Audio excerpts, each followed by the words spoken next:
She thought she was dialing 911. She thought someone from the authorities would come save her.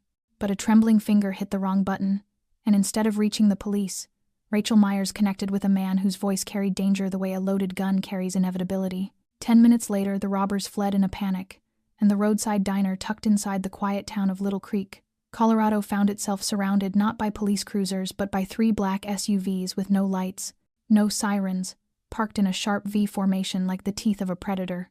At that moment, Rachel still didn't know she had just signed a bargain with the devil, and the devil never saves anyone without demanding a price. The diner where Rachel worked was called Judy's Diner, a place just bright enough to prove she hadn't died yet and just dim enough to make everyone else want to leave quickly. It was late, the clock on the wall showing 12:43, but her night shift still had more than half an hour left. She wiped the countertop for the 4th time, even though it had been clean for ages, not because it needed it, but because she needed to stay busy. At 39, Rachel had grown used to that dreary repetition.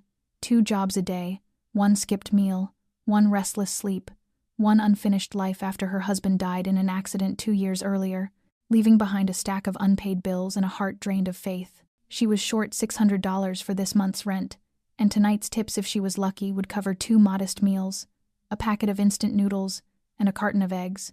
Outside, winter wind sliced across the glass. Snow had not fallen yet, but the air was so cold that every breath turned visible. Rachel was used to that, used to hands cracked from cleaning chemicals, used to the syrupy sweet voice she forced for customers, used to the pitying glances from the silver-haired owner, and used to the quiet loneliness that followed her home each night. She lived like a ghost in her own life. No friends, no family, no clear future, only a past that hung overhead like a shadow on the ceiling whenever the fluorescent bulbs flickered. The bell over the door chimed, snapping her out of her thoughts. It was a familiar sound, usually announcing a hungry trucker or a drunken couple looking for greasy comfort food. Rachel didn't look up. She called out the way she always did, her voice rough after 10 hours of serving. "We're closed." But instead of an apology or retreating footsteps, she heard a dry metallic click, the unmistakable sound of a safety being released. Rachel lifted her head. 2 men stood at the entrance. One was taller, wearing a gray ski mask and pointing a handgun straight at her. The other, shorter, wore a black mask and held a metal bar shaped like a crowbar. The one in gray spoke, his voice shaky but determined. "Money. Now." The other moved quickly to the door, flipped the sign to closed, and pulled the blinds down. Rachel's heart pounded so fiercely she could hear her own pulse in her ears. Her hands rose instinctively, the rag slipping onto the floor. "All right. Please don't hurt me." She backed up toward the counter, bumping her leg against a stool that clattered loudly as it fell. The black-masked man swung the crowbar, shouting, "Faster!" Rachel tripped on the rug, crashing to her knees. Pain shot up her hip. She crawled behind the counter, feeling the cold tile press against bruised skin. Part of her wanted to cry, but another part whispered, "Don't panic. Don't let them see fear. Focus. Survive." The man with the gun barked, "Open the register." She stammered, "There's a button, under the counter, green." The register chimed with a cheerful ding, a sound so out of place it felt like a slap. Hands rummaged inside. Then a furious voice snarled, $125. Are you kidding me?" She didn't answer. Her eyes darted around, searching for anything she could use. The back door? Too far. The kitchen knives? No chance. Her phone, inside her apron. Her hand slipped down slowly, her heart pounding hard enough to bruise. Her fingers found the old flip phone she had refused to replace because she didn't have money yet. Tonight she felt grateful for its physical buttons. Her hand trembled as she flipped it open. She pressed 9. 1. She meant to press 1 again, but her thumb slipped. 9. 1. 9. She hit call, and fate picked up. If you can still feel the chill down your spine the way Rachel did, if you're wondering who she accidentally reached, if you want to know what waits beyond the diner door on that winter night in Little Creek, then don't forget to subscribe to our channel, hit like, and share this video so you can follow us through every breath-tightening moment ahead. And tell me this, where are you listening from? A quiet room, a small town, or a bright city much like the turning point of Rachel's life? Leave a comment with your location so I'll know how many miles this story has traveled and how many hearts it has touched in the long night. Thank you for staying, right at that fateful moment. Stay with us, because what comes next will reach far beyond anything Rachel ever knew of fear. The phone rang once, then twice. Meanwhile, Rachel kept the phone pressed tight against her thigh, her fingers white from the grip. She didn't dare breathe too hard. Any stray sound could make the men fire. Her eyes shifted toward the right, catching a faint gleam from the back door handle. If she ran, she would be shot. If she stayed quiet, they might leave. But if someone answered, if someone actually heard her, then what? And then a voice came through. Low, even, unhurried. The kind of voice that belonged to someone used to giving orders and being obeyed. No greeting, no request for her name, only a single question that chilled her to the core. Who is this? She didn't dare whisper her name. She barely breathed out a broken plea, just loud enough to travel through the phone. Please, there are robbers. They have a gun. I'm at Judy's diner, in Little Creek, Colorado. The other end went silent for a few seconds, and that silence made every sound around her vanish. No footsteps, no rummaging, only her own heavy breathing and the invisible presence through the phone. Then the voice returned, lower, sharper. Are you hurt? Rachel shook her head instinctively before remembering he couldn't see her. Not yet. I'm okay, but they're searching. This time the voice did not ask another question. It issued commands, brief and absolute. Stay where you are. Do not reveal you called. Say nothing else. Do you understand? Rachel whispered like a child obeying a strict father. I hear you. I'll do it. Then the call ended. No promise of help. No reassurance. Just an abrupt silence. Rachel stared at the dark screen, heart racing, ears ringing. She wondered if she had reached a random stranger or awakened something that had been sleeping. But she had no time to ponder. One of the robbers returned to the counter. He bent down toward her, his mask pulled high near his eyes. Give me the tip money. In your apron. Rachel didn't speak. She only closed her eyes as his hand reached into her pocket, pulling out a few crumpled bills. His hand shook, his breath reeked of alcohol. You live like this? He said, not quite mocking, more strangely bitter. Damn shame. He gestured to his partner. Let's go. But just as his hand touched the door handle, all three people inside the diner froze. Not because of sirens, not because of flashing lights, but because of a sound outside, the heavy, slow rhythm of engines idling like the heartbeat of a hunting beast. Rachel glanced toward the window. The blinds were down, but she could still see headlights slicing through the gap. One vehicle, no, three. Black SUVs identical to one another. They weren't parked at random. They formed a formation that sealed every exit.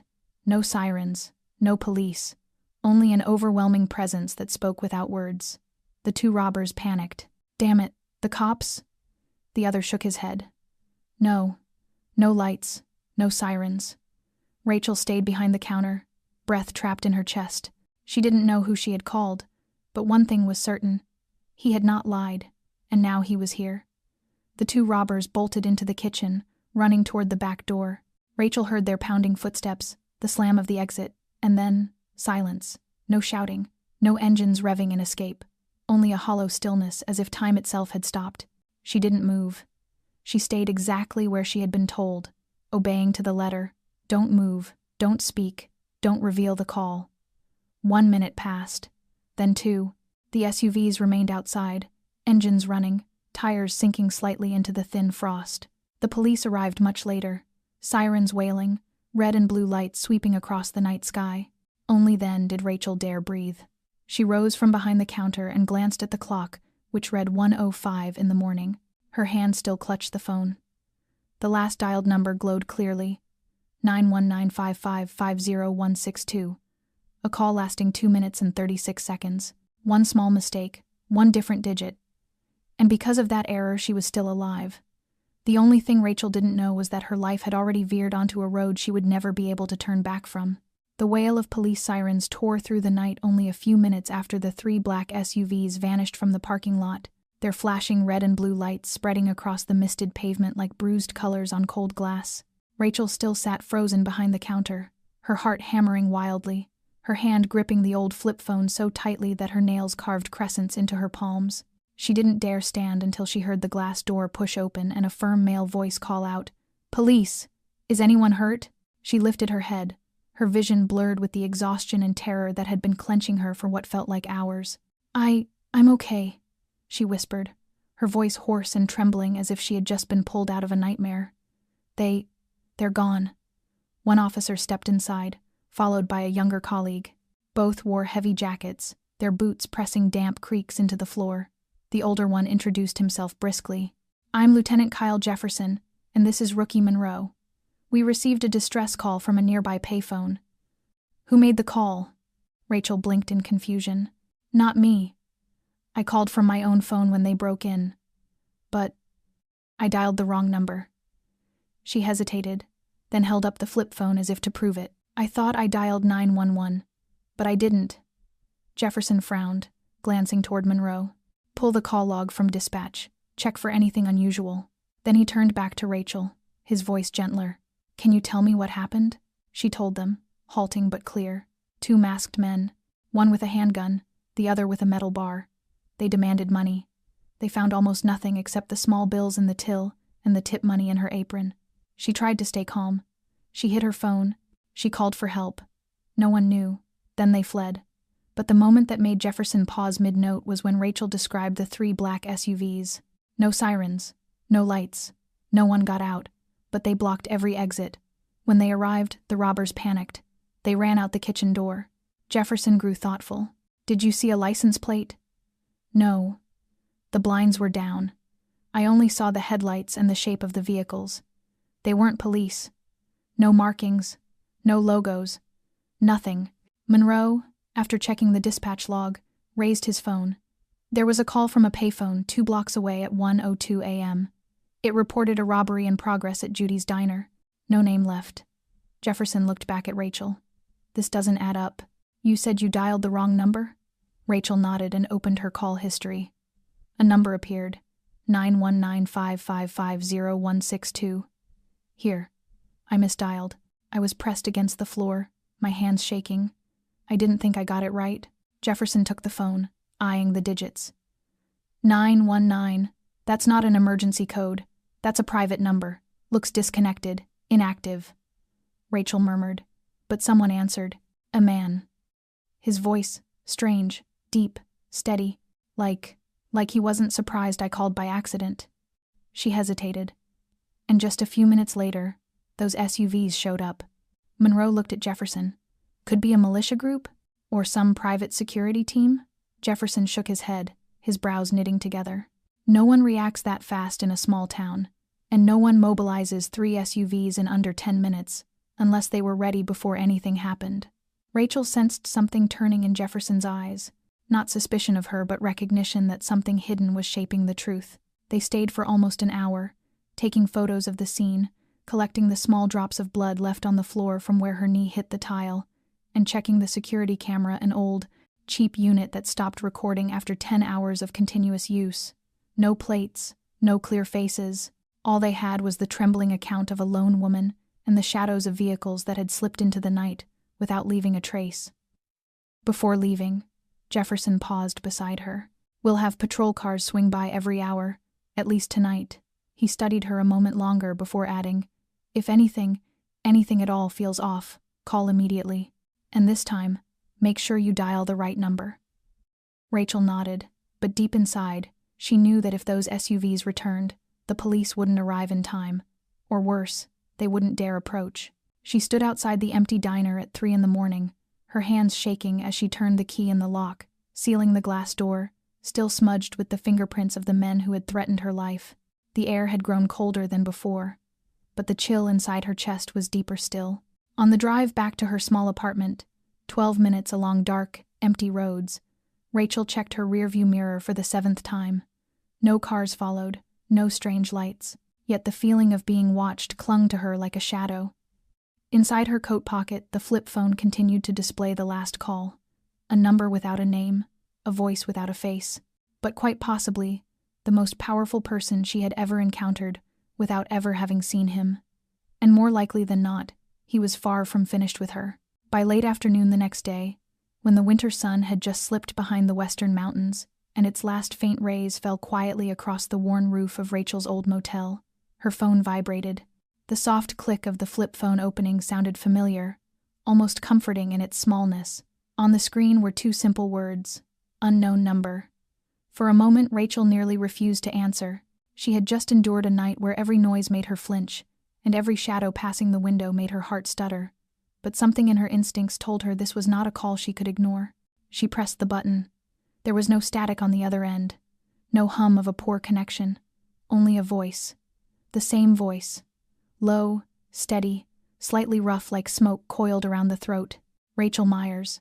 She went rigid. Is that you?" His voice did not change, but there was a softness to it now, as if they were standing in the same room rather than miles apart. "I do not like being dragged into coincidences," he said, "and I particularly do not like debts left unresolved." Rachel swallowed hard. "I don't know who you are. I dialed wrong.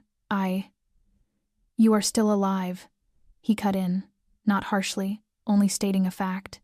"And that is the only thing that matters for the moment." She said nothing. It felt like speaking to a force rather than a person, like talking to an old clock that had survived 100 storms without losing a second. "Who are you?" she asked. "I need to know who I am talking to, why you helped me." She heard a small laugh, not mocking, but as if he were remembering something far away. "I am someone who does not like to owe a life, especially to those who know how to stay silent." He paused, as if waiting for her reaction. Rachel bit her lip. "I didn't tell the police anything," they asked, "and I said I dialed wrong. I didn't mention the vehicles. I didn't mention you." "I know," he replied, calm to the point of chilling. "I have reason to believe you keep your word." A brief silence followed, something like a quiet acknowledgement passing between them. Then he spoke again, slowly. "My name is Lucas Moretti." Rachel frowned. The name tugged at something familiar, though she couldn't place why. "And I believe you owe me an explanation. Not because I need it, but because you will sleep easier once you let it out." Rachel took a long breath. "I was working a night shift. I was tired, scared. When they came in, all I wanted was to live. I called 911. Or thought I did. I misdialed, but you answered. And you didn't panic. You didn't ask much. You just gave orders. And then they came." "Not the police," Lucas corrected gently. "No, not the police. I know that. My people respond faster than those in uniform, and they are far more loyal." Rachel closed her eyes. "I don't know who saved me, but I know one thing. If it wasn't for you, I wouldn't be sitting here now." Lucas was silent for a long moment. When he finally spoke, there was a faint, nameless emotion beneath the gravel of his voice. "You didn't ask for money. You didn't ask for more help. You didn't demand to know who I was. You only asked to live. There are people raised in silk who go their whole lives without understanding something that simple." Rachel couldn't find words. Everything she thought to say felt small, inadequate. I don't know what to do now. I don't want to get involved in anything complicated. I'm just a waitress. I want a quiet life." "Quiet is an illusion," Lucas said, his voice almost sorrowful. "But I understand, and I have no intention of pulling you out of your own life. If you stay silent, if you keep your word, we will never have to speak again." Rachel nodded, even though he could not see her. "I won't say anything. I swear." "Oaths are cheap," he said, not angry. "Fear is real." She bit her lip. "I am afraid." "Good. It keeps you alive." She heard the soft breath he exhaled on the other end. Then his voice lowered, taking on a strange courtesy. "Consider this as having stumbled into the personal number of someone who can make certain problems disappear. Do not use it, unless you truly must. Do we understand each other?" "Yes," Rachel whispered. "Good," Lucas repeated, and this time his voice had a polite gentleness. "Sleep well, Miss Myers." The call ended. Rachel sat motionless, the phone still in her hand. She wasn't shaking anymore, not because she was calm, but because she had just stepped into a world she could not see, could not fully fathom, yet knew with absolute certainty was real, very real, and now it was watching her. The next morning, just as Rachel woke from a night of tossing and turning, the doorbell of her small rented room rang. She lived on the second floor of an old, forgotten building tucked behind a gas station, a place inhabited mostly by people who avoided the light both in the literal and figurative sense. Dawn had barely broken, and thin winter sunlight slipped through the worn curtains, spilling pale gold across the cold tile floor. Rachel pulled on her frayed robe and stepped to the door. No one was there. Only a pale yellow envelope sat in the center of the faded doormat. No return address, no sender's name, just a plain sheet sealed neatly inside. She bent down to pick it up, her fingers trembling with a feeling both familiar and foreign. Closing the door carefully and locking both bolts, she sat at the small kitchen table and opened the envelope. Inside was cash, crisp $20 bills stacked cleanly, aligned so perfectly they looked as if they had been lifted straight from a bank drawer. She didn't count them at first, she only stared. For a moment her heart stopped. She hadn't held this much money at once since her husband's funeral 2 years ago. At the bottom of the envelope was a folded note, written in a slanted, decisive hand. Only one short sentence. Wrong number, right person. Rachel leaned back in her chair, the slip of paper falling onto the table. She closed her eyes, fighting to breathe evenly, but her throat tightened instead. Memories from the night before surged like a breaking wave. The voice, the headlights slicing through the blinds, the police bewildered and out of their depth. She knew this money wasn't a gift. It was a message, a reminder that everything had shifted, that no matter how she tried to detach herself from what had happened, it clung to her like a shadow. She counted the money. $1,500, not a cent missing. Enough to cover the rest of the month's rent, enough for food, and, if she was careful, enough to repair the car she had abandoned almost a year ago. But in exchange, for what? Rachel read the note again. Right person. Right in what way? She was just a waitress, with no family, no friends, no voice. Why her? Why had Lucas Moretti decided she was right? The question gnawed at her all morning. When she stepped into Judy's diner for her afternoon shift, her mind was still tangled in the envelope and that voice. Judy, the elderly owner whose hearing had grown faint in one ear, tried to be kind but couldn't hide her curiosity. "The police said you got lucky," she remarked as Rachel wiped the counter. "No one was hurt, nothing stolen. A miracle." Rachel managed a soft smile. Yes, I suppose that's one way to put it. But inside, she felt no miracle at all. Only the cold truth that someone, somewhere, was watching her. Someone with the power to replace the police, to know where she lived, how much she owed, and what she needed to stay alive. The shift passed slowly. Few customers came in, all familiar faces from town. Each time the bell over the door chimed, Rachel flinched. She couldn't stop herself from looking up, expecting a stranger in a dark coat to walk in and say something she couldn't understand. But nothing happened. Everything was normal. Almost too normal, unsettlingly so. When her shift ended at 8 that night, Rachel stepped into the parking lot, wrapped her scarf tighter, her breath rising in white clouds in the freezing air. Her old car sat exactly where she had left it, silent and lifeless. She glanced around. A new habit formed since that night. No one watching. No black SUVs. No strange men. And yet, the sensation that someone had just left lingered in the air, like the after-scent of cigarette smoke. Back in her small apartment, after closing the door behind her, she took out the envelope again, counting the bills carefully this time, as if verifying whether some magic hid between them. But no, just money. Real, quiet, and clean. Much like the man who had sent it. She placed the cash inside an old wooden box in her closet, then sat on the bed holding the small slip of paper with the handwritten line. Wrong number, right person. She stared at it for a long time, then folded it and tucked it into her coat pocket. A strange feeling drifted through her chest.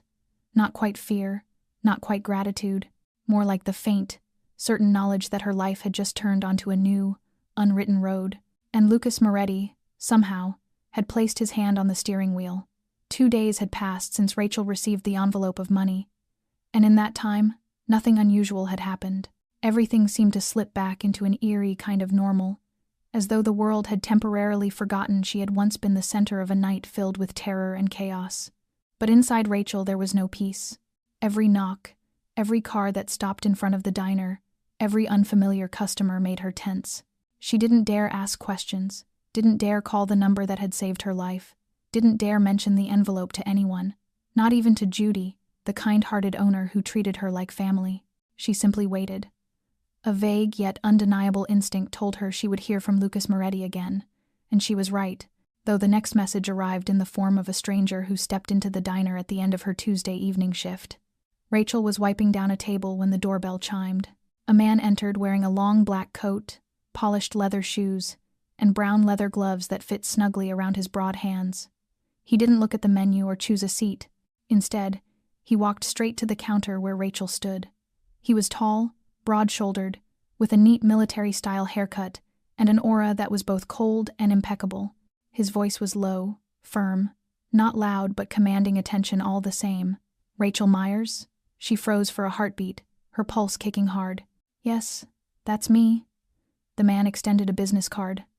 Matte black, silver embossed lettering, nothing on it except 3 words. Moretti's Private Dining. She took it, her fingers trembling slightly. The man continued in the same steady voice. "My name is Gabe. Mr. Moretti sent me to deliver an invitation." Rachel stared at the card as if it might explain itself. An invitation to what? Gabe lifted his gaze to hers, his eyes steady on her pale, confused face. "To a new job, safer, better pay, and on the condition that you do not refuse before hearing the details, I am authorized to escort you to the meeting." She looked toward the window. Outside, a black SUV waited at the curb, its lights off, engine idling in a slow, deliberate hum. It felt like a piece of that dark night had returned, quiet but unmistakable. Rachel drew a deep breath. "And if I say no?" Gabe shrugged lightly, neither threatening nor coaxing. "Then I leave. But Mr. Moretti believes you're a practical woman, and he is rarely wrong." Rachel hesitated. Her diner wages barely kept her afloat. Every month was a race against rent. She had no plan, no clear future, and she owed Lucas Moretti her life. Perhaps this was the moment she had to repay that debt. She glanced toward Judy in the kitchen and waved that she was stepping out. The older woman, half deaf, simply nodded and smiled. Rachel removed her apron, pulled on her coat, and walked outside. Gabe opened the SUV door for her without a word. The vehicle glided away with the quiet confidence of a tamed predator. No one spoke during the drive. Rachel watched the snow-covered roads slide past the window like frames of a silent film. The SUV stopped in front of an elegant building at the edge of Denver, its small brass sign reading, "Moretti's Private Dining." The heavy wooden door was already open, warm light spilling onto the cold pavement. Gabe gestured for her to enter. No noise, no music, only the scent of oak and something expensive and unsettling clinging faintly to the leather gloves. Inside, the quiet was so complete, Rachel could hear her own heartbeat. She didn't see Lucas. Instead, a young woman in a black uniform appeared and led her into a small wood-paneled room with a round table and 2 chairs facing each other. On the table were a glass of water and an envelope. No one asked her to sign anything. No threats, no contracts, just a courteous but unequivocal invitation. Rachel opened the envelope. Inside was a brief job description: overseeing guest reception at a high-end restaurant within the Moretti system. The salary was triple what she earned now, with insurance, private housing, and security. At the bottom of the page, written by hand, was a single line: "You owe nothing, just exist." Rachel sat there reading and rereading the words, trying to understand whether this was a sweet trap or the only chance she might ever have, and she realized she no longer had the option to turn back. 3 days later, Rachel left her month-to-month rental with only 2 suitcases of worn clothes and a small wooden box containing the untouched envelope of money. Before stepping out, she stood in front of the mirror for a long moment. Wearing the new uniform, she had been issued a freshly pressed white blouse, a black pencil skirt, and a pair of high heels she had never owned before. Everything fit perfectly, almost uncannily so, as if tailored specifically for her. When she saw her reflection, she barely recognized the woman staring back, hair neatly tied, eyes softly lined, lips touched with a faint hint of color. She looked like a polished, distant version of herself, clean, composed, more confident, yet more frightening, because she knew this appearance was not something she had chosen. It was a shell given to her, and things given always came with conditions. The black SUV arrived to collect her, this time driven by another man in a suit who spoke no more than a single sentence the entire ride. They passed through downtown Denver, then turned into a quiet district of pale stone facades and granite pathways, untouched by advertisements. Moretti's stood behind a row of maple trees shedding their autumn leaves. A European-style building with gray brick walls, deep green roof tiles, and tall windows draped with sheer white curtains. When the door opened, Rachel felt as though she had stepped through an invisible threshold, leaving the ordinary world behind and entering a different reality, one where warm golden light was arranged to flatter skin tones, where the scent of white orchids mingled with the soft sweetness of polished wood, and where every movement followed a calm, deliberate rhythm like the background pulse of a jazz melody. The shift manager was waiting in the foyer, a sharp, tidy, middle-aged woman named Marla who spoke quickly but never rushed. She handed Rachel a floor plan of the restaurant and pointed out each section: the main dining hall, the private rooms for discreet clients, the separate entrance reserved for high-ranking guests, the kitchen that no one entered without a code unless they were the executive chef. Each door had a fingerprint scanner, and each employee was assigned an encrypted ID. Rachel listened, her mind drifting in a thin haze as she tried to gather every detail. But what unsettled her wasn't the technology or sophistication, it was the perfect stillness of the place. No shouting of orders, no clatter of dishes. Only the soft glide of shoes across stone, the faint chime of crystal glasses, and the silent nods traded between staff like coded signals. Rachel's first shift began at 6 in the evening. She was stationed at the reception desk, greeting guests with reservations and directing them to the appropriate rooms. The list was not long, but every name felt vaguely familiar. Not celebrities, but the sort of people who moved in the highest circles, the kind she had only seen in financial news reports or whispered rumors back home. A couple walked in, the man in a dark suit with a white pocket square, the woman draped in real fur with cream leather gloves. They did not glance around, did not smile, did not make small talk. They simply gave their names, and when Rachel confirmed their reservation, she led them to a private room hidden behind frosted glass. She had no idea who served them or what they ate. All she knew was that when they left an hour later, there was no leftover food, no trace a meal had taken place. As if the entire evening were both real and unreal at once, Gabe appeared at the end of her shift, no longer in his long coat but in the same uniform as a senior manager, wearing that same restrained expression. He handed her an electronic time card, informed her of her personal access code, and delivered a message from Mr. Moretti. "There is nothing for you to worry about. Do your part well. You do not need to know the rest." Rachel held the device, feeling as though she had been handed a key to a world with rules unlike any she had ever known. That night, as she stepped out of the restaurant, she paused before the heavy stone door, looking out at the empty lot and the clear, cold sky. She realized she was no longer the waitress from Judy's diner. She had stepped into a system so smooth and precise it was terrifying. And once inside, she wasn't certain she would ever find her way out. The 5th morning of Rachel's first week at Moretti's began like every other day there. No alarm clock, no hurried rush, only the soft, dim light slipping through the curtains of the private apartment arranged for her on the 3rd floor of the restaurant complex. Everything was on time, in place, in perfect order. But the moment she stepped down to the reception area, Gabe was already waiting for her with an expression she had not seen before, more solemn, more guarded. He spoke briefly, but the words rose through her chest like a quiet swell. "Mr. Moretti wants to see you. Now." Rachel stopped cold, simply nodding. She had always known this moment would come sooner or later. But the truth was, she was not ready. She had no idea what to expect. A warning? A demand? Or a verdict wrapped in politeness? Gabe led her down a different hallway, one she had never been permitted to enter since her first day.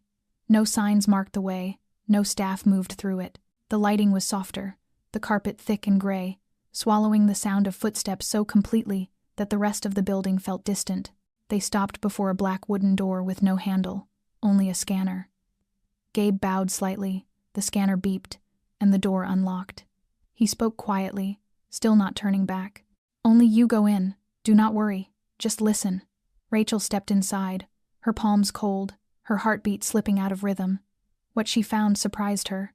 It was not a sleek office or intimidating boardroom, but a library paneled in oak from floor to ceiling, its walls lined with still life paintings and old maps. The air held the scent of aged books, leather, and a faint trace of Cuban tobacco. A large armchair sat beside a softly burning fireplace, and there, as if he had been waiting a long time, sat Lucas Moretti. He wore a light gray suit without a tie, his white shirt slightly open at the collar, his salt and pepper hair neatly combed, one hand resting loosely on the arm of the chair. He did not look at Rachel immediately. Instead, he continued reading a thick, worn, leather-bound book. When he finally lifted his gaze, something in his eyes made her stop, as though his attention carried its own gravitational pull. It wasn't threatening, yet it held such deliberate scrutiny that she felt as though he were reading a living report, measuring each breath, each tremor. His voice sounded exactly as it had the night of that first call, only now it was real, close, heavy. "You've done better than I expected." Rachel stood still, unsure whether she should sit or wait for permission. Lucas nodded slightly, as if reading her thought. "Go ahead, sit. This is not an interrogation. Not today." She sat, keeping her back straight, her hands folded in her lap to hide their tension. Lucas set the book aside. "Do you know why I wanted to speak with you?" Rachel shook her head. "I only know. I owe you something." "No," he said. "You do not owe me. You were the only one that night who did not panic, did not make things worse. You stayed silent, you stayed calm, and above all, you survived. That matters." He paused, pouring tea from a silver pot with movements so precise they felt practiced over a lifetime. "You are not like the others I've helped," Rachel frowned. "There were others like me." Lucas let out a small, thin smile that never reached his eyes. "No, most run, or betray, but you stayed, and that is why I intend to invest." The word invest jolted Rachel. She looked at him, trying to understand the implication. "I have nothing for you to invest in." "You do," Lucas said slowly. "Instinct, loyalty, and a past so clean it is almost astonishing.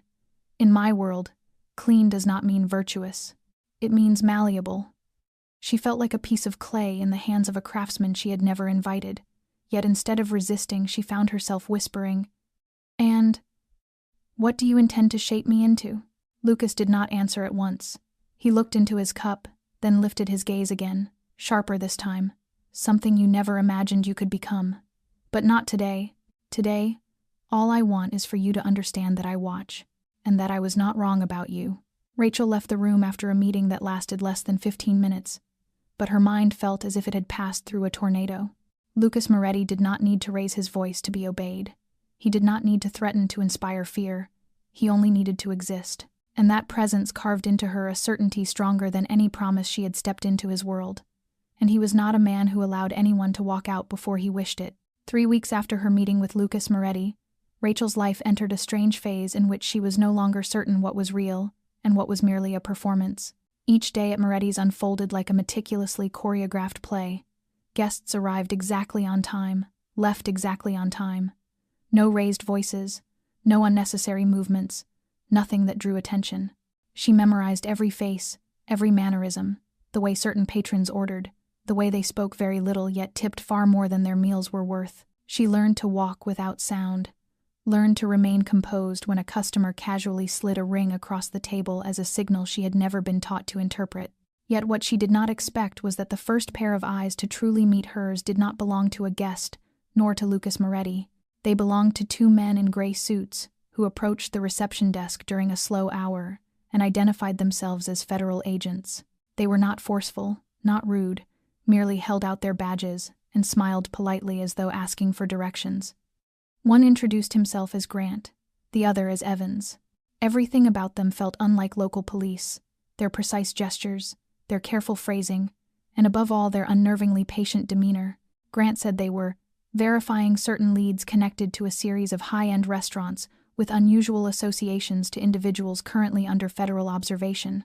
Evans flipped open a small notebook and asked gently, almost conversationally, "How long have you worked here? Who hired you? Have you ever met Mr. P. Lucas Moretti?" Rachel felt her throat dry, but her face remained calm. "I was invited by someone named Gabe. I don't know Mr. Moretti. I'm just the hostess." She looked them straight in the eye, letting nothing waver. Evans nodded with a practiced smile, as though he had heard that answer 100 times before. They left in under 10 minutes, requested no documents, left no card, only said they would return if needed. The moment they were gone, Gabe appeared from the back hallway. His expression held no anger, no panic, only a depth that made Rachel feel she had just stepped off the rhythm of a piece of music choreographed in advance. "What did you say?" he asked, his voice steady. Rachel repeated every word she had spoken, nothing added, nothing omitted. Gabe nodded once and replied in a tone she could not decipher. "Good. Keep it that way." That night she returned to her apartment and found the window latched tight, the curtains drawn, and the landline phone disassembled on the table. No explanation, no note, but each detail told the same story. They knew the FBI had been there. and they were already prepared. In the days that followed, Rachel began noticing things she had never seen before. A stranger appeared 3 nights in a row, never placing an order, simply sitting by the window reading a newspaper. A cleaning staff member she didn't remember seeing on the roster. A small blue sedan with out-of-state plates parked at the corner every morning at 6, always with someone inside, never stepping out. She dared not ask questions. No one in the restaurant asked them either. She felt pressure from both sides, a nameless world that sheltered and controlled her, and a legal system quietly tightening its net. And she caught between them, felt like a pawn never told what game she belonged to. One night, as Rachel was closing the timekeeping log, her phone vibrated. No name, no number. She answered. 3 words filled the silence on the other end. "Stay silent," Lucas's voice. No explanation, nothing more. The call ended in exactly 3 seconds. Rachel sat motionless for a long time. She understood that if the FBI was watching her, they were watching Lucas Moretti too. And if he called only to say 3 words, it meant the storm had not arrived yet, but the wind had begun to change. She went to sleep that night with the feeling she was lying on a sheet of thin ice, with cold, endless water beneath her, and one wrong move would shatter everything. 1 week after the FBI's unexpected visit and Lucas's cold 3-word phone call, the atmosphere inside Moretti's thickened like fog before a storm. Rachel still worked as usual, still moved lightly between the dining tables, still bowed politely to each guest as if nothing in the world had shifted, but inside her, every nerve felt pulled taut like wire. Strange eyes still appeared now and then. Unmarked vehicles still parked at the corner, and every smallest action she made seemed swallowed by an invisible watcher from both sides. She did not speak to Gabe about the FBI, nor did she dare call Lucas back. She worked like a shadow, careful, cautious, but none of it was enough to stop what was coming. That night, Rachel finished her shift later than usual. A glitch in the payment system required her to stay behind with a temporary accountant sent in to help. By the time everything was resolved, the clock had passed 11. She left the restaurant through the side employee exit, a narrow alley pressed between 2 old brick buildings. There were no streetlights, only a faint spill of light from the back kitchen door and the low hum of an air compressor vibrating through the wall. She clutched her bag close, kept her head low just as she always did, but this time the footsteps behind her gave no warning. The rush of shoe leather striking concrete came fast, too fast for her to turn. A hard blow slammed into her shoulder, sending her crashing onto the damp pavement. Before she could react, another hand ripped her purse away, while a second fist drove into her face. Her vision went black around the edges, her own scream sounding distant and distorted. She smelled sweat, unwashed skin, and a metallic tang like rust clinging to her attacker's hands. She could not tell how many there were, but it was not one. Someone pinned her down while another tore through her bag, yanking with such force the strap snapped. They said nothing, took no phone, no wallet. They only beat her shoulder, ribs, back. The blows were not meant to kill, merely to send a message. When Rachel regained consciousness, her head throbbed from the cold, her shirt soaked through, and the taste of blood coated her mouth. They were gone. The alley stood empty as though no one had ever been there. She forced herself upright, her body trembling. One eye was beginning to swell shut. Her lip was split, her palms scraped from the fall. She stumbled toward the street, where a car pulled up at that exact moment, headlights flooding over her bruised skin and dirt-stained coat. The door opened, and Gabe stepped out. He asked nothing, said nothing. He simply helped her into the car, buckled the seatbelt, and drove her to the small apartment behind the restaurant. In the silent 10-minute ride, Rachel understood with chilling clarity. Gabe knew this was no ordinary mugging. At the apartment, Gabe brought a medical kit, handed her a warm cloth and a glass of water. His eyes never left her face as she wiped the dried blood from her lip and cheek. When she finally spoke, her voice hoarse with pain, "Who do you think did this?" Gabe studied her for a long moment before answering with a sentence that sent a shiver through her spine. "Not who. Which side?" Rachel understood instantly. This was no accident, and no random street corner warning. This was a fingertip from the underground world testing how easily she would break, whispering that she was not outside the game but being dragged deeper into it. She sat unmoving long after Gabe left, without turning on the lights, without turning on the TV, clutching a pillow as if it were the last thing anchoring her to reality. Every bruise now felt more than physical.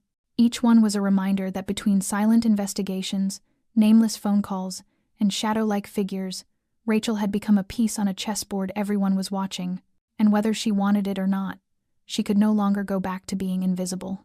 Less than 2 hours after Rachel woke, with the bruises still smarting along her back and her left eye refusing to open fully, Moretti's closed temporarily without explanation. A brief notice taped to the front glass in simple type, announcing that the restaurant would suspend service until further notice. No staff were asked to come in, no reasons were given, yet Rachel knew exactly what had been set in motion. And when Gabe appeared at her apartment door at 9 a.m., a short nod from him was all the instruction she needed. She threw on her coat and followed, not into the dining room, but down into a basement she had never been allowed to enter before, along a long, silent, dim corridor to a heavy door that opened onto a windowless room, bathed in white light with cold gray walls and a single long wooden table at which only one man sat.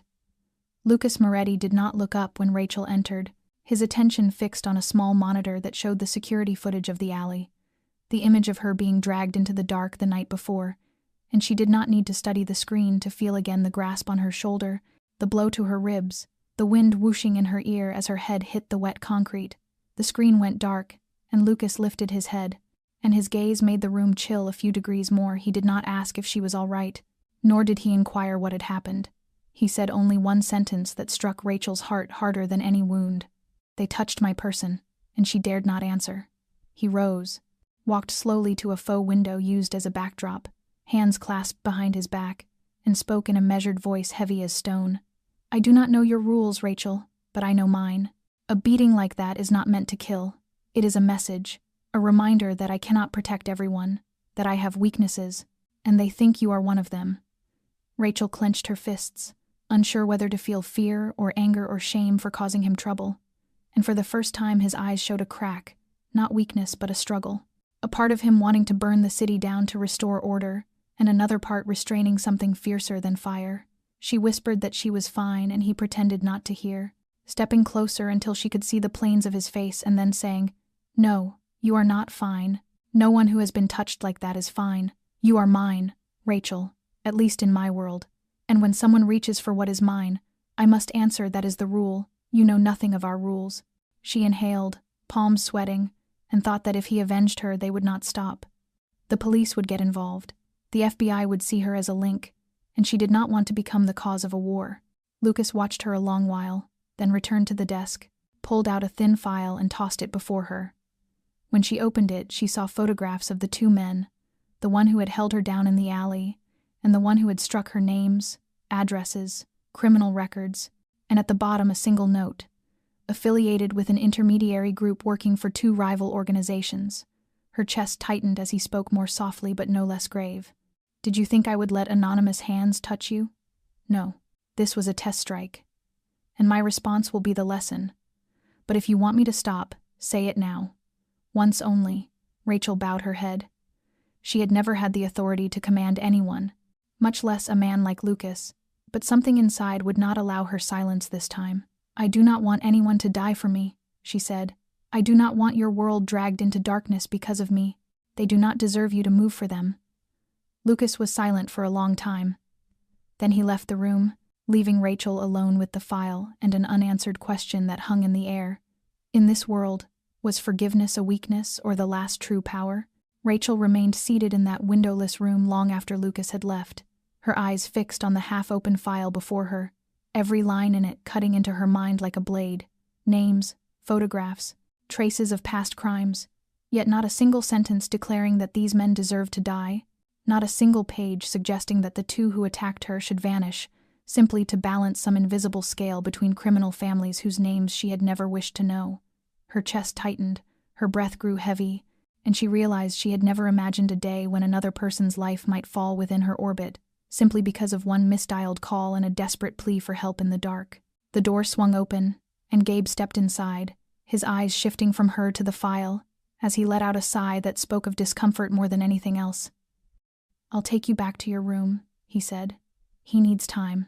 When she stood, her knees almost buckled, and Gabe steadied her arm, guiding her through the hall, silent as always. Though today his silence no longer reassured, it felt like an empty space no one dared fill for fear a single wrong word would cause everything to collapse. At her door, Rachel finally spoke. her voice trembling as she asked what he thought Lucas would do. Gabe did not answer right away, looking at her with the weary knowing of someone who had lived far too long in the shadows to offer false promises. He has never forgiven anyone who touched what was his, but this time may be different. Her heart sank, not from hope but from fear, because if Lucas unleashed his fury, the city would tremble, and if he restrained himself, it would be seen as weakness, fatal weakness in his world. And the worst part was knowing she had become the hinge on which his decision turned, the reason a man of his power now stood between two paths that each led to loss. She could not sit still, could not stay silent, could not allow Lucas to choose based on emotions she had never meant to stir. So moments after Gabe left, she gathered her courage, stepped back into the dim hallway, and headed for his office. The door still ajar, but the harsh white light replaced by a soft gold glow, and Lucas standing with his back to her, one hand braced on the desk, the other gripping the chair as though holding back a storm. Rachel stood in the doorway, drew a steadying breath, and walked inside. He did not turn, but she knew he sensed her. "Speak," he said, his voice low and so tired it startled her. She moved closer, stopping a few steps behind him. "I do not want anyone to die because of me," she said, quiet but firm. "I do not want you sending people after them. I do not want retaliation. I do not want a life for a life that is not justice." Lucas turned, his gaze cutting through her. "This is not justice," he said. "This is the law of survival in the world you stepped into by accident." Rachel shook her head, almost breaking with the pressure she'd held in. "But I do not belong to that world," she whispered. "I never wanted to. I was living an ordinary life, working, paying bills, trying to get by. If you kill them, if you make them disappear, I will always carry that weight. I will always believe it was because of me, and I cannot live with that." Lucas looked at her as though she had spoken something he did not often hear, something soft yet sharp as a blade. She stepped closer still, her voice trembling but steady at the core. "Please, please do not kill anyone because of me. Do not let that night become the beginning of something larger and more brutal. I do not want to be the reason a war begins." Lucas was silent for a long time before slowly releasing his grip and turning fully toward her. "Rachel Carter," he said, "you have no idea what you are asking. You think you are begging mercy for two men, but in truth you are asking me to go against everything I've built, everything I've enforced, asking me to become the man I once wanted to be, a man who can hold back, a man who does not need blood to keep order." Rachel wiped her tears, but her voice no longer shook. "If anyone can bring you closer to the man you wanted to be, I hope it is for something good." He stared at her then with an expression that held both hurt and relief, as though he had spent years inside a cage without noticing the door had been unlocked. At last he spoke, barely above a whisper. "All right, no one dies, not a single one. But Rachel, this decision will carry a cost. Do you understand?" She nodded without hesitation. "I understand, and I accept." Lucas closed his eyes for one long moment, and when he opened them again, the storm had softened, his gaze calm like the sea after a breaking wave. "Very well," he said. "I will find another way. You asked it of me, and I will keep my word." And in that moment Rachel understood something profound. Sometimes the greatest power does not lie in fear or dominance, but in two people standing in the dark, one brave enough to say, "Please don't," and the other brave enough to listen. 3 days after Rachel begged Lucas to spare the lives of the two men who had attacked her, Moretti's reopened as if nothing had happened, the staff returning to their stations without a single mention of the unexplained shutdown, as though a clean slice had been cut out of time and pasted back together with a thin, silent glue. Rachel continued working with one eye still slightly swollen, but no one asked, and she no longer saw the blue out-of-state car parked near the entrance, nor the man who used to sit by the window pretending to read the newspaper, as if every shadow from the past weeks had been buried under a blanket of snow so thick no one would know there had been fire beneath unless they dug. But Rachel knew she knew Lucas Moretti had not stepped back. He had simply changed the angle of attack, something she saw in the way Gabe answered calls with short nods after conversations that never lasted more than 15 seconds. Something she noticed in the new folders appearing on Marla's desk, stamped with seals from legal agencies she never imagined Lucas would be connected to. And something she understood most clearly the night Lucas walked into the restaurant in a deep navy suit, sat in the private room at the end of the corridor, and signaled for her to bring 2 espressos. He said nothing while she prepared the tray, only watched the cars parked outside through the frosted glass, and when she set the cups down, he spoke one sentence before she could leave. "Do you know that sometimes lawful revenge hurts more than a bullet?" Rachel said nothing she did not need to, because less than a week later, the morning news reported a sweeping financial investigation into 2 money laundering enterprises. No gunfire, no bloodshed, yet 2 families named in the file Lucas once laid before her were now under federal scrutiny for tax fraud, community fund theft, and illegal political contributions.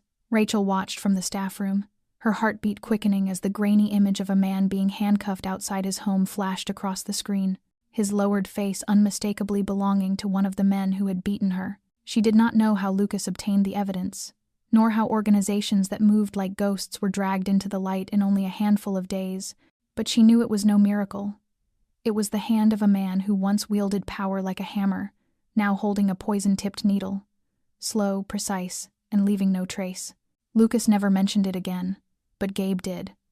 One late evening, driving her home as he had done since the attack, he asked at a quiet red light if she knew how many times Lucas had to swallow his instinct to keep from dealing with the situation the way he used to. And when Rachel stayed silent, Gabe nodded as if he already understood. He could have given the order, and it would have all been over by morning. But for you, he chose the path he's always despised: legal, spotless, slower, harsher, and far more terrifying. When she asked what he thought of that, Gabe gave a thin, knowing smile. "I think he hasn't grown weaker," he said. "I think he's more dangerous than ever, because for the first time he has no blood to hide, only power hidden inside the law, and for a man like him, that is a step he cannot walk back from." That night, standing by her window staring into a sky so dark it seemed to swallow every star, Rachel did not know who might be watching from the outside, who might be drafting their next move, or who was recalculating the board entirely. But she knew one thing with absolute certainty: Lucas Moretti had kept his word. No one died, but no one escaped, and she understood that sometimes true power lies not in what you can do, but in what you choose not to do. That was how he won, not with a gunshot, not with blood, but with the law. And Rachel realized she had just witnessed a takedown executed in absolute silence, leaving nothing behind but quiet and collapse. 1 month after news of the major arrests spread across every front page, Rachel found a thick envelope placed neatly on her desk at Moretti's, with no sender's name and no note attached. Inside were full-color documents, a new portrait, a social security card bearing someone else's name, an Oregon state driver's license, a 6-month apartment lease, and a bus ticket departing the following morning, everything arranged with such precision it left her unsettled, because she knew without asking that this was not a request but a decision already made, not an order but a gift, or perhaps a farewell spoken without words. She lifted the photograph. The woman in it was still her, but with darker hair cut short, eyes firmer, standing against an anonymous gray wall. She read the new name Anna Collins and felt something inside her split, as though Rachel Carter now existed only as a shadow peeled away from real life to make room for someone cleaner, quieter, untangled from all that had happened. Her last evening at Moretti's passed without celebration, without goodbyes, without a single lingering hug. She walked through the empty restaurant after everyone had gone, her fingertips brushing the wooden table where she had served her first espresso, gliding across framed paintings she had seen but never understood, and lingering in the hallway that led to the private room where she had once carried coffee to Lucas and met those unreadable eyes. The door was closed, the lights off, no summons, because she knew he did not want to say goodbye, not from indifference, but because in his world farewells were fractures, vulnerabilities, openings for enemies, and so he chose silence, the same silence with which he allowed her to live, to leave, and to slip away from a structure he had once held like a living heartbeat in his palm. Gabe drove her to the bus station at dawn the next morning, the sky still dark, the air damp and cold, the clouds heavy with an oncoming drizzle. He said nothing during the ride, and only when they stopped did he hand her another small envelope containing a silver key and a slip of paper with 3 words written in blue ink. Anchor Cafe, 3rd Street, Astoria, Oregon. Rachel looked up at him, her eyes wavering. "What is this?" she asked. "A chance, a beginning, something untouched by blood and power," Gabe answered without hesitation. "Lucas sends no message, but he sends a choice you can start over if you want. If you're brave enough to build a life that does not lean on him anymore." Rachel closed her hand around the key, not out of fear of losing it, but because it felt impossibly light for what it represented. A cafe, a new name, a small seaside town, and a future no one could predict. As the bus pulled away from Denver, she pressed her forehead to the window, watching the city recede in the rearview mirror, the streets and buildings and night-lit skyline slipping into distance. Each passing mile seemed to erase a memory of Rachel Carter and make space for Anna Collins, the woman no one knew. No one hunted, no one had reason to harm. Yet inside her, Rachel did not vanish. She merely settled into a quiet corner of herself, folded like a small box kept deep in the soul, waiting for the day when safety finally felt real, that she might open it and remember. There was a night when she misdialed a number. A Mafia kingpin answered as though fate had scripted it, and a choice he made had saved her not just once, but for the rest of her life. The city of Astoria appeared before Rachel on a misty late March morning as the bus rolled across the long bridge, stretching over the Columbia River, and eased into the quiet little downtown where people did not arrive to get rich or to become known, but to forget, to begin again, or simply to live a life no one questioned too closely. The sea wind carried its salt across cobblestone streets, along the road lamps, past small wooden houses leaning into one another like old friends, and she stepped off the bus with nothing but a backpack, a travel bag, and the silver key tucked safely inside her coat pocket, following Gabe's brief handwritten note and managing after less than an hour of walking and asking directions to find what she was looking for. Anchor Cafe sat on the corner of 3rd Street beside a used bookstore, with an auto shop across the road, its weathered wooden sign faded by years, its glass door clouded with dust, and inside a bare room holding only stacked chairs and an old wooden counter. It was clear the place had been prepared ahead of time. The electricity worked, the water ran, and on the counter sat a small hand-labeled bag of coffee beans reading Moretti Blend. Standing in that quiet room filled with nothing but morning light stretching across the wooden floor, she realized she held a gift she had never been forced to accept, yet somehow could not refuse. The weeks that followed were unlike anything she had ever known as she cleaned each table by hand, replaced bulbs, scrubbed the floors, repainted the door, and taught herself how to operate the old Italian espresso machine, left waiting in the back. She visited a thrift store for wall art, small plants, a bookshelf, and a radio that played soft jazz every morning. She knew nothing about running a cafe, but each day she learned a little more, corrected a little more, and grew a little steadier. The townspeople noticed her the way small communities always notice a newcomer, their curiosity gentle rather than intrusive. She introduced herself as Anna Collins from the South, searching for peace and hoping to keep a tiny cafe running one day at a time, and no one questioned her. Older residents came first, sipping her coffee with approving nods. A young mother and her child stopped by for the pastries she baked herself. The mechanic from across the street wandered in each afternoon to read the paper and offer help with the espresso machine's stubborn rattle. Slowly, Anchor Cafe became part of the neighborhood, quiet and unremarkable from the outside, yet a place people drifted toward in the mornings, at lunch, when rain arrived, or whenever they needed a corner to breathe. Rachel was no longer the woman flinching at every vibration of her phone. She learned to meet eyes directly, to smile honestly when someone said her ginger cookies tasted like the warmth of an old home. And though she still carried unspoken truths in her chest, she no longer allowed the past to dictate the rhythm of her breath. Each day at Anchor Cafe was a small rebirth, carried out in simple acts: brewing coffee, listening to music, greeting neighbors, jotting lines of a journal by the window when the street grew empty. And on quiet nights, when the streetlights reflected softly against the front window, she would sometimes sit behind the counter and gaze across the darkened road, wondering whether Lucas still watched her from afar, whether he kept a copy of that silver key, and whether he understood that by letting her go, he had saved her once more in a way neither of them could have imagined. That night, rain began early, thin as thread yet unyielding as it swept across the weathered wooden rooftops of Astoria, as though the sky itself were whispering an unnamed sorrow. Anchor Cafe had closed at 6 p.m. as usual, and Rachel sat alone behind the counter with a cup of hot tea cupped in her hands, watching the window fog under the softness of the drizzle while the warm yellow light from the hanging lamp spread gently across the wooden surface, lending the quiet room a tender, lived-in warmth she had grown to love. Rainfall, wind, silence, no customers, no calls, no questions she was obliged to answer.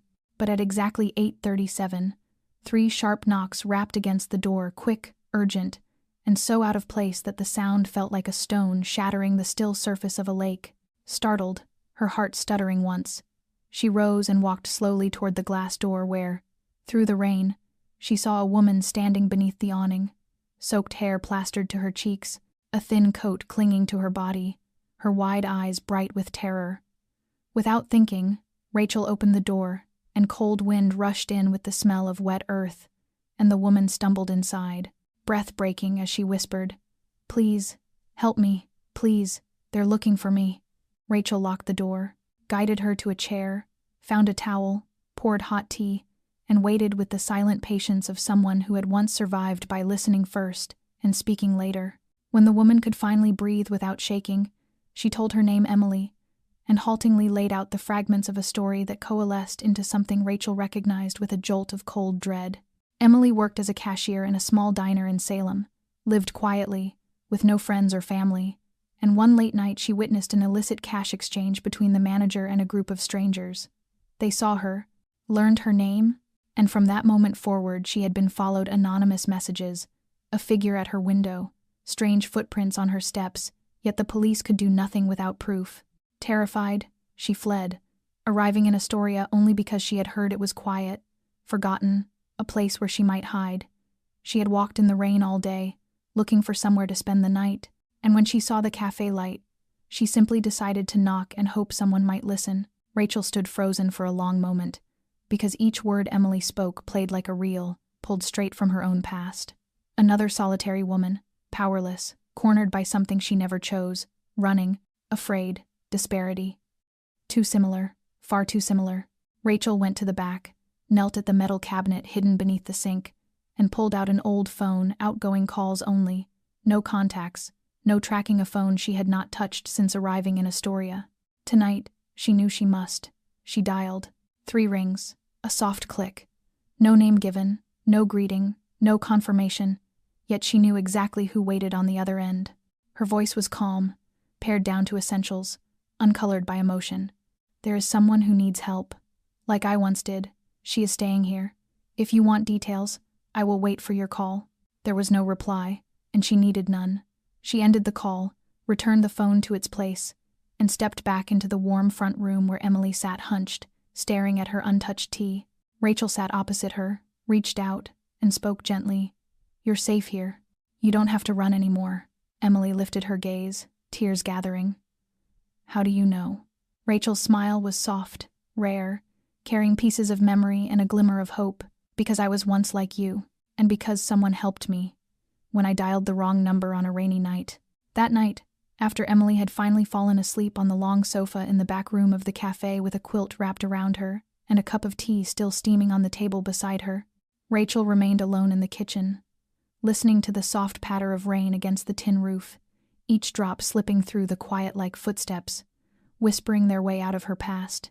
She pulled the old phone from the steel cabinet once more, staring at the blank screen that held no contacts, no data signal, nothing but the weight of a device that seemed inert, yet somehow still connected to another world entirely. A world where the rules were written not in justice but in promises. For several minutes she hesitated, her fingertips trembling not from fear, but from the certainty that if she pressed call, if she really pressed it, everything would change. Not only for her but for Emily as well.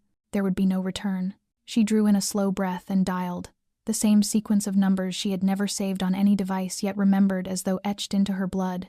The phone rang 3 times, and on the 4th, a familiar voice cut through the silence, low, steady, sharp as a razor sliding across stillness as he said, "Someone must have dialed the wrong number." Rachel smiled without knowing whether it came from emotion or from the bitter irony that fate had once again folded back on itself. She held the phone close and steadied her voice. "Not wrong. I just thought, perhaps you still answered." A short silence followed. Then Lucas's voice softened without losing its inherent vigilance. "Rachel." Her name did not sound like a greeting, but like an acknowledgement that he had never removed her from his internal map. She nodded, even though he could not see. "I know I left. I know I asked for a chance to start over, and I received it. But tonight, someone else is standing exactly where I once stood. She needs help. She needs to disappear. She needs to live again." Lucas did not respond at once. She heard his even breathing, the faint scrape of a pen against a desk, the subtle noises of a man still working. still unshaken by anything life could present after all these years. At last he spoke. "Are you sure?" A simple question, yet heavy with conditions she did not need spelled out. If she said yes, she would pull Emily into the same dangerous orbit she herself had once fought to escape. But if she said no, Emily would remain alone, frightened, and one day might knock on a door that never opened. "I am sure," she answered. "Back then, I was afraid. But now, I understand. Some people do not survive unless someone reaches out at the right moment, and sometimes mistakes are really salvation." Lucas let out a faint breath of laughter. "You always had a way of making everything sound like fate." She did not deny it. Sometimes fate was the only explanation for what could never be planned. He continued. "Someone will arrive within 24 hours. You do not need to say anything. She only needs to be ready. All documents, identity, travel routes will be prepared as before. But Rachel, this time it is not for you. You understand that, yes?" She pressed her lips together and nodded again. "I know. I am not asking for me. I am asking for her. And thank you." There was a stretch of quiet between them, as though both were remembering that distant night when a wrong call tied together two lives, one in Denver, the other in a place carved from shadow. Rachel was about to end the call when Lucas's voice rose one more time, rough but unwavering. "If one day you are in danger, you know which number to call." Rachel closed her eyes as a tight, wordless ache settled in her chest. "I know, and I will never forget." She ended the call, set the phone on the table, and leaned back in the chair, her gaze drifting toward the window, where the rain had not yet ceased. Inside her, there was no longer the terror of that first night, only a deep, still feeling like a fragile peace guarded by a promise no one else would ever hear, except for the two people who had once, and perhaps forever, never truly stepped out of each other's world. The following morning, Astoria woke beneath a rare stretch of sunlight after days of steady rain, and Anchor Cafe opened exactly on time as always. Emily had risen early to help Rachel wipe tables and prepare coffee, her hands still clumsy but her eyes brighter, steadier somehow, as though she had finally found a place where she could breathe without looking over her shoulder. They did not speak of the previous night, did not mention the phone call, did not wonder aloud who might arrive, an unspoken pact between them, as if both understood that a door had opened, and it was best to let it stay open without explanation. Near midday, after most of the customers had drifted out, a middle-aged man in a pale blue shirt stepped inside, ordered a single espresso, and sat near the window. Rachel recognized him instantly, not because she had met him before, but because of the way he looked around the cafe only once, as though confirming something, before folding his hands on the table to wait. He asked no names, left no card, and spoke only one quiet sentence when she set the cup before him. "She will be safe. And I am certain you did the right thing." Rachel nodded without pushing for more. He finished the espresso, rose, and left a thin envelope on the table, its contents obvious even without opening it. Everything Emily needed to leave, to begin again, to step into yet another life with a new name, a new past, and a measure of freedom she had not dared to imagine. When the door closed behind him, Emily approached with hesitant steps, her voice a fragile whisper as though she feared disturbing something sacred. "Why would you help me when I am no one to you?" Rachel placed a hand over hers and smiled. "Because I was no one once too, and someone heard me when no one else would.